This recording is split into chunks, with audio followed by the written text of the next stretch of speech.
అందరికీ నమస్కారం. ఈరోజు కథ ఇద్దరూ ఇద్దరే. రచన మధునాపంతుల చిట్టి వెంకట సుబ్బారావు గారు. ఇంకా స్టోరీలోకి వెళ్ళిపోదామా? అమ్మా, వచ్చే నెలలోనే నీ పుట్టినరోజు.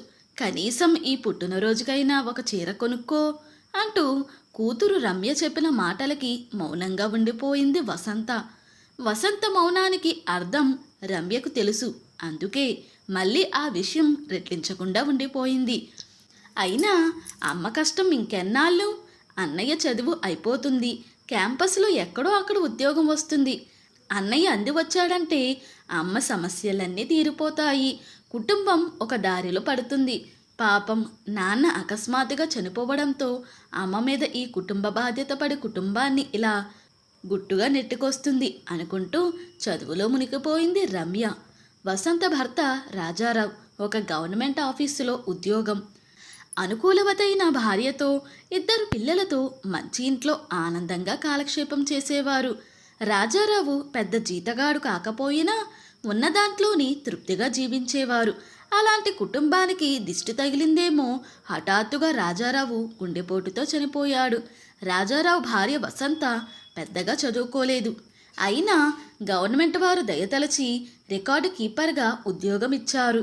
రాజారావు బతికన్న రోజుల్లో బాగా బతికినా అంత పెద్ద ఇంటికి అద్దెలు కట్టలేక 3 గదుల పోర్షన్ ఒకటి తీసుకుని పిల్లలతో కాలక్షేపం చేస్తుంది వసంత. ముందు గదిలో పిల్లలు చదువు, మధ్య గదిలో పడక, చివరి గదిలో వంటిల్లు, అదే భోజనాలు గది కూడా. మొదట్లో వసంతకి ఇరుకు గదిలో జీవితం చాలా కష్టంగా అనిపించినా నెత్తి మీద ఉన్న బాధ్యతలు వసంత చేతులు కట్టేశాయి. మగవాడు లేని సంసారం ఎంత కష్టమో అనిపించింది వసంతకి. ఇప్పుడు ఆ కుటుంబానికి యజమాని మరియు ఆర్థిక మంత్రి కూడా వసంతే. ఇదివరకు భర్త జేబులో ఎంత ఉందో చూసుకోకుండా కావలసినవన్నీ కోరి తెప్పించుకునేవారు. భర్త రాజారావు ఎలా మోసుకొచ్చాడో ఈ సంసారాన్ని. ఖర్చులకి ఆదాయానికి ఎక్కడా పొంతన ఉండట్లేదు అనుకుంటూ రోజు బాధపడుతుంది వసంత. రాజారావు బతుకున్న రోజుల్లో ఒకరోజు వంట చేయలేకపోతే హోటల్ నుంచి తెప్పించమని పిల్లలు అడిగితే వెంటనే మారు మాట్లాడకుండా తెప్పించేవాడు రాజారావు. అది అనవసరం ఖర్చని రాజారావు పోయిన తర్వాత తెలిసింది వసంతకి. ఉదయం పూట ఒక కూరతో సరిపెట్టుకుని రాత్రిపూట పిల్లలకు మటుకే కూరలు వండి పచ్చడితో సరిపెట్టుకుంటుంది. అమ్మ చేస్తున్న ఈ త్యాగం అనేకసార్లు గమనించింది రమ్య. ఎన్నోసార్లు రమ్య కూడా తినకుండా చెరిసగం పంచుకు తిందామని చెప్పినా వసంత వినేది కాదు. మీరు చదువుకునే పిల్లలు, రాత్రిపూట ఎక్కువ తింటే నాకు అరగదు అంటూ అబద్ధం చెప్పేది. రాజారావు పోగాని పని మనిషి కూడా మానిపించి రాత్రిపూట భోజనాలైన తర్వాత సామాన్లు కూడా తోముకొని అప్పుడు పడుకుంటుంది. రోజు ఆఫీస్కు నడుచుకుంటూ వెళుతుంది. రమ్య, నాకు రోజు వాకింగ్ చేయనక్కర్లేదే, హాయిగా ఇది సరిపోతుంది అంటూ తల్లి చెప్పిన మాటలకి దాని వెనుక ఉన్న భావం అర్థమైంది రమ్యకి. కుటుంబ పోషణలో ఎంత పొదుపుగా ఉన్నా పిల్లల ఫీజులకి ఎక్కడ లేని డబ్బు ఖర్చు అయిపోతుంది పాపం వసంతకి.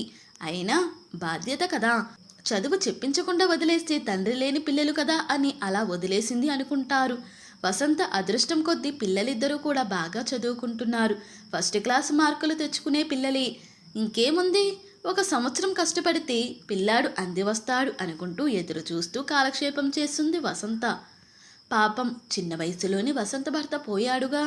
ఎంతోమంది పెళ్లి చేసుకుంటామని ఆఫీసులోనూ బయట తెలిసిన వాళ్ళు కబుర్లు పంపారు. ఒంటరిగా ఉన్న ఆడదంటే అందరికీ లోకువే. రోజు ఎన్నో ఆకలి చూపులు, ఇవన్నీ తట్టుకుంటూ బాధ్యత కోసం బ్రతుకు వెళ్లదీస్తుంది వసంత. అమ్మా, ఇవాళ అమెజాన్ కంపెనీ వాళ్ళు మా కాలేజీ క్యాంపస్ సెలక్షన్కి వస్తున్నారు, సాయంకాలం బాగా లేట్ అవుతుంది అంటూ కొడుకు రాజేష్ చెప్పిన మాటలకి ఆనందపడిపోయింది వసంత. కొడుకుకు ఉద్యోగం వచ్చినంత సంబరపడిపోయింది. రాజేష్ ఇంటికి వచ్చేటప్పటికి రాత్రి 10 గంటలైంది. సీరియస్గా మొహం పెట్టి ఇంట్లోకి వచ్చాడు రాజేష్.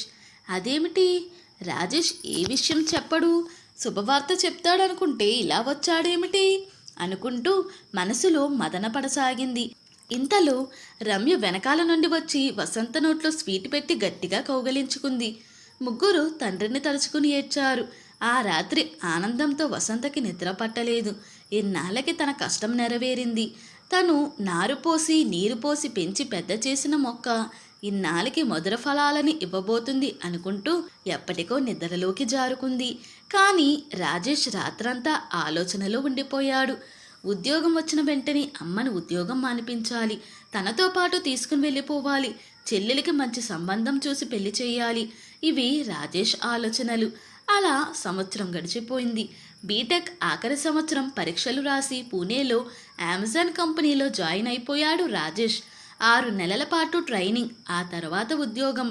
వసంత ఆనందానికి హద్దు లేదు. అమ్మయ్య, ఒక బాధ్యత తీరిందని హాయిగా ఊపిరి పీల్చుకుంది.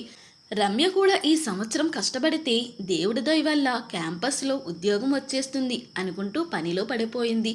కానీ ఎందుకో అలసటగా అనిపించింది. ఈ మధ్య ఎక్కువగా నడవలేకపోతుంది. ఈ విషయం పిల్లలకి చెప్పలేదు. డాక్టర్ గారి దగ్గరికి వెళితే మళ్ళీ డబ్బులు ఖర్చు అనుకుంటూ మౌనంగా ఉండిపోయింది. ఈలోగా బంధువుల ఇంట్లో పెళ్లిలో రమ్యను చూసి తమ కోడలుగా చేసుకుంటామని కబురు పంపారు దూరపు బంధువులు. కుర్రాడు స్టేట్ బ్యాంక్ ఆఫ్ ఇండియాలో ఉద్యోగం, మంచి సంబంధం. ఇంకేమీ ఆలోచించలేదు. వెంటనే ఆఫీసులో పిఎఫ్ లోన్ పెట్టి రమ్య పెళ్లి ఘనంగా చేసింది వసంత.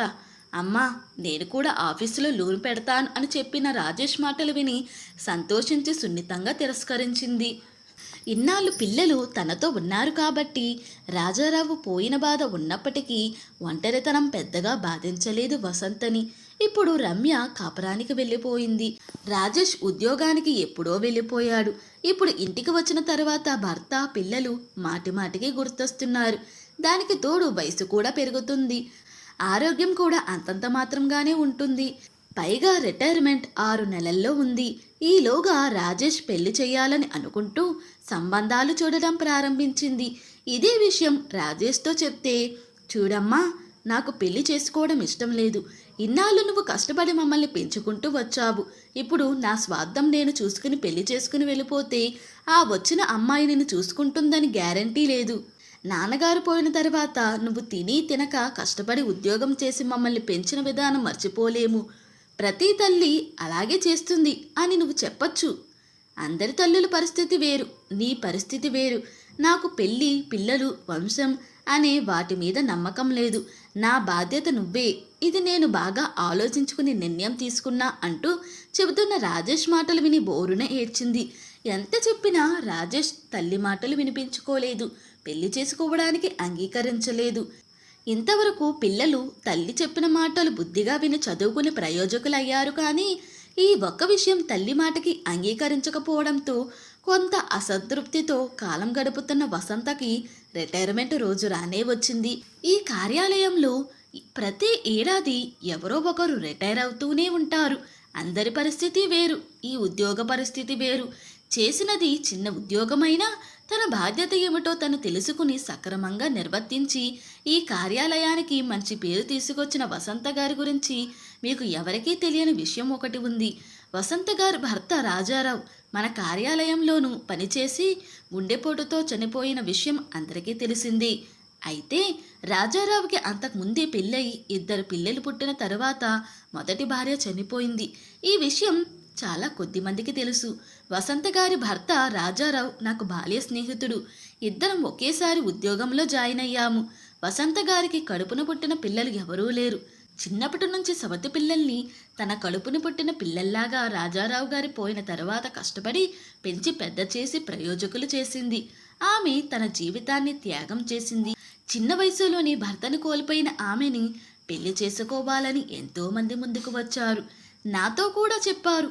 కేవలం 2 బిడ్డల భవిష్యత్తు దృష్టిలో పెట్టుకుని ఈ వసంత గారు అందుకు ససేమిరా ఒప్పుకోలేదు. అటువంటి మహాతల్లి పెంపకంలో పెరిగిన రాజేష్ కూడా కేవలం తన తల్లి కోసం పెళ్లి చేసుకోవడానికి అంగీకరించట్లేదు.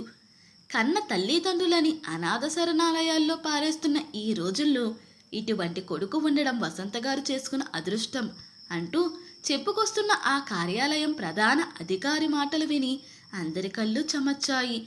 రాజేష్కు, రమ్యకు ఒకసారి బుర్ర తిరుగుతున్నట్టు అనిపించింది.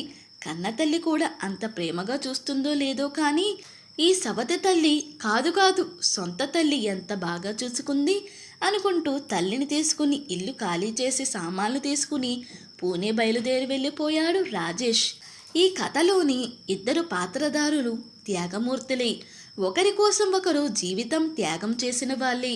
2 నుండి నేర్చుకోవలసిన విషయం ఎంతో ఉంది. ఇంతటితో ఈ స్టోరీ ముగిసింది. ఈ స్టోరీ కనుక మీకు నచ్చినట్లయితే మరియు నా ఎక్స్ప్లెనేషన్ కనుక మీకు నచ్చినట్లయితే ప్లీజ్ లైక్, షేర్, సబ్స్క్రైబ్.